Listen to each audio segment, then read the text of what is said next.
কক্সবাজার আদালত চত্বর থেকে আজকে সকাল 9টার পরে আরশা প্রধান আতাউল্লাহ মার্জনুরী তাকে হঠাৎ করে কক্সবাজার আদালতে হাজির করা হয়েছে। এই যে তাকে কক্সবাজার আদালতে হাজির করা, তার পেছনে একটি কারণ রয়েছে, সেটি হচ্ছে উকিয়া টেকনাফ এই ক্যাম্পগুলোতে যে আধিপত্য বিস্তার হয়েছে এবং আধিপত্য বিস্তার করতে গিয়ে যে হত্যা সহ নানান ঘটনা সংঘটিত হয়েছে রোহিঙ্গা ক্যাম্পগুলোতে, সেই ঘটনায় এই আরশা প্রধান আতাউল্লাহ মার্জনুরী বেশ কয়েকটি মামলা রয়েছে। তাছাড়া নাইকুংছড়ি সীমান্তে ঘুমদুম সীমান্তে গেল 2023 সালের 22 নভেম্বরে এই একজন ডিজিএফ এর কর্মকর্তাকে খুন করেছে আরশা নেতারা, এবং সেই ঘটনার সেই মামলার প্রধান আসামিও আতাউল্লাহ মার্জনুরী। সেই সব মামলায় আমরা জানতে পেরেছি আজকে সকাল 9টার পরে আতাউল্লাহ মার্জনুরীকে কক্সবাজার আদালতে হাজির করা হয়েছে। এখনো পর্যন্ত তার জন্য কোর্ট বসেনি, এখন পর্যন্ত তাকে রাখা হয়েছে, এখানে অবস্থান করা হয়েছে। তবে আতাউল্লাহ মার্জনুরী বেশ কয়েকটি সুনির্দিষ্ট মামলা, যার মধ্যে উকিয়া টেকনাফের রোহিঙ্গা ক্যাম্পগুলোতে আধিপত্য বিস্তার, খুন থেকে শুরু করে বেশ কয়েকটি মামলায় তাকে হাজির করা হয়েছে। আমরা বিস্তারিত জানাবো। তবে এখন পর্যন্ত যে খবর আমরা পেয়েছি, খবরটুকু হচ্ছে রোহিঙ্গা ক্যাম্প কেন্দ্রিক যে সন্ত্রাসী গোষ্ঠী Rohingya Celebration Army ARSA, Arakan Rohingya Celebration Army আরসার প্রধান আতাউল্লাহ মার্জনুরীকে একটি প্রিজন ভ্যানে করে কক্সবাজার আদালতে আনা হয়েছে। তবে এর আগে মার্চের দিকে তাকে নারায়ণগঞ্জের সিদ্ধিরগঞ্জের একটি বাসা থেকে আটক করেছে। সেই সময় তার বেশ কয়েকজন সহযোগীকেও আটক করেছে র্যাপিড অ্যাকশন ব্যাটালিয়ন র্যাব। তবে এখন পর্যন্ত আজকেই প্রথম সেই আটকের পর কক্সবাজার আদালতে আনা হয়েছে, কারণ কক্সবাজারের রুকিয়া টেকনাফ থেকে শুরু করে নাইকুংছড়ি ঘুমদুম সীমান্তে আরশার বিরুদ্ধে, অর্থাৎ আরশার সন্ত্রাসী কর্মকাণ্ডের বিরুদ্ধে বেশ কয়েকটি করা মামলায় তাকে আদালতে হাজির করা হয়েছে বলে আমরা জানতে পেরেছি। তবে খুব কড়া নিরাপত্তায় পুলিশের প্রহরায় তাকে আদালতে আনা হয়েছে, এখন পর্যন্ত সে খবর পেয়েছি। তবে আদালতে এখনো পর্যন্ত তাকে তোলা হয়নি, তার বেশ কিছু প্রক্রিয়াও রয়েছে। তবে বলতে পারে যে এই নারায়ণগঞ্জ সিদ্ধিরগঞ্জে আটকের পর আজকে প্রথম তাকে আনা হয়েছে কক্সবাজার আদালতে, যেহেতু কক্সবাজার আদালতে তার বেশ কয়েকটি অভিযোগ মামলা রয়েছে। মিয়ানমার সশস্ত্র সংগঠন Arakan Rohingya Celebration Army ARSA প্রধান আতাউল্লাহ মার্জনুরীকে গ্রেপ্তার করা হয় মূলত 17 মার্চ ভোরের দিকে নারায়ণগঞ্জের সিদ্ধিরগঞ্জ থেকে, এবং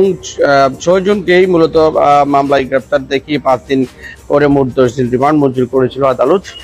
পরে 18 মার্চ বিকেলে সিদ্ধিরগঞ্জ থানায় পৃথক দুটি মামলায় 10 দিন করে রিমান্ড চাইলে senior judicial magistrate Mohammad Moinuddin Kadir 5 দিন করে মোট 10 দিন রিমান্ড মঞ্জুর করেছিল। এবং সেই সময় আতাউল্লাহ মার্জনুরীর সাথে তার সহযোগী মোস্তাক আহমেদ, সলিমুল্লাহ, মোহাম্মদ আসমতুল্লাহ, হাসান,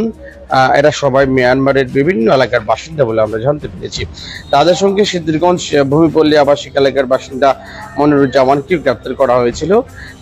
মূলত দীর্ঘদিন আত্মগোপনে থাকা, পলাতক থাকা এই যে রোহিঙ্গা নেতা Arakan Rohingya Celebration Army ARSA প্রধানকে আটক করা হয়েছে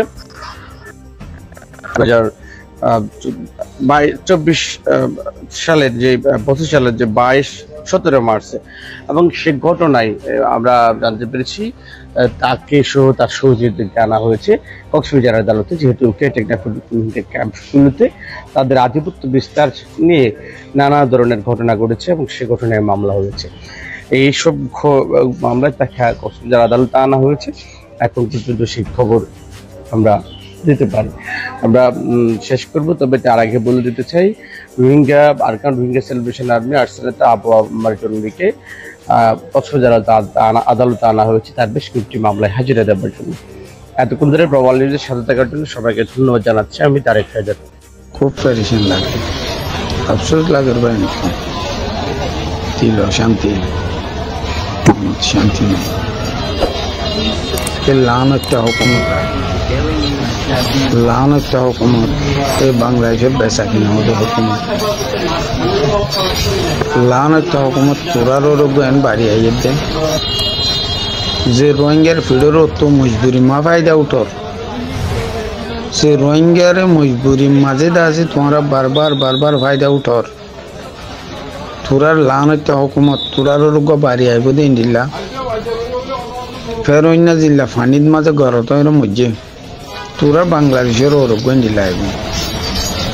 হ্যাঁ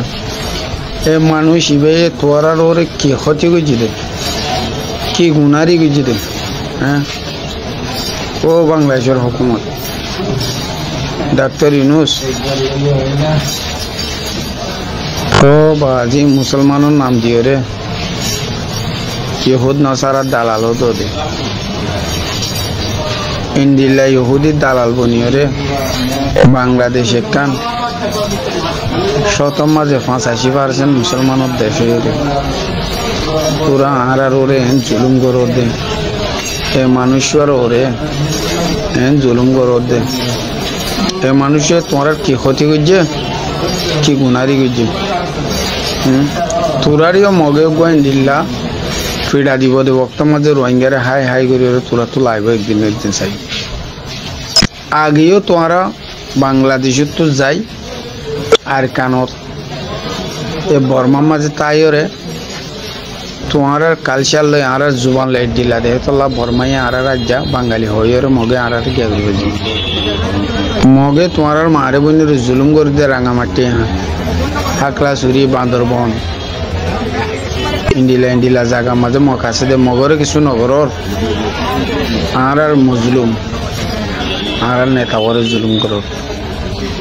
এ মানুষ এবারে কেলা তোরা তো বেরি মারি খরা মারি ওরে আছে কুড়ো তোলা করে দে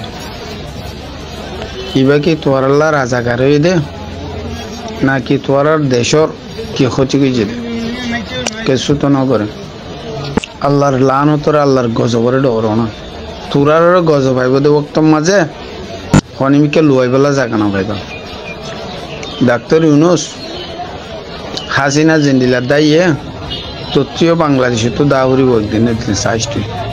কি আল্লাহ বেরোস না রোহিঙ্গার যে বেচা কিনা গুজস রোহিঙ্গার রে যে ফিলিং এবা মাজস ক্যাম্বস যাই রে আজাই ববুস মানুষ কজনরে হই রে 8 বছর তোমার দেশে খবর জিয়ারত করাইম বলে হয় মগ বাগি তো টিয়া লই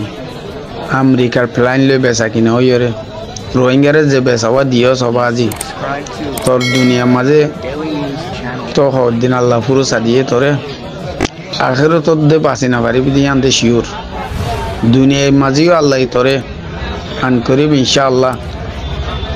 লেঙ্গাড়া আতুরইয়ের মাজুলইয়ের তোর রোহিঙ্গার মতো দেখাবো কালাই আল্লাহ ইয়ে তোরে দেখাবো কি আল্লাহ এবারস না মজলুমরে জুলুম করে দে তোল্লা মজলুমত দোয়া হিজাব তারা আল্লাহ হাসে কবল বুঝছিস না বাংলাদেশে যেদিন পয়সা জানে মানুষ ইবাল্লা বলে হাইন দে যেদিন আলেমুল মায়ক করলে তোরা সওয়াল করছে তখন একখান হতার উত্তর ন দোষ ডাক্তার ইউনুস আল্লাহরে ডরাস কিলে বিয়ান ইনশাআল্লাহ হামকা তোর হানো মাঝে যাইব রোহিঙ্গারে জুলুম করা এরি দিও রে রোহিঙ্গার রাস্তা রোহিঙ্গারে লই বললা রোহিঙ্গার দেশ রোহিঙ্গা লই বললা রোহিঙ্গার রাস্তা খুলি দে রোহিঙ্গারা জুলুম নগরিস বুঝছেন না হাসিনা বিয়ে জুলুম করে ইন্ডিয়া তা হই যে দেখিস না তত্ত্ব ইনশাআল্লাহ আন করিব দা হরিব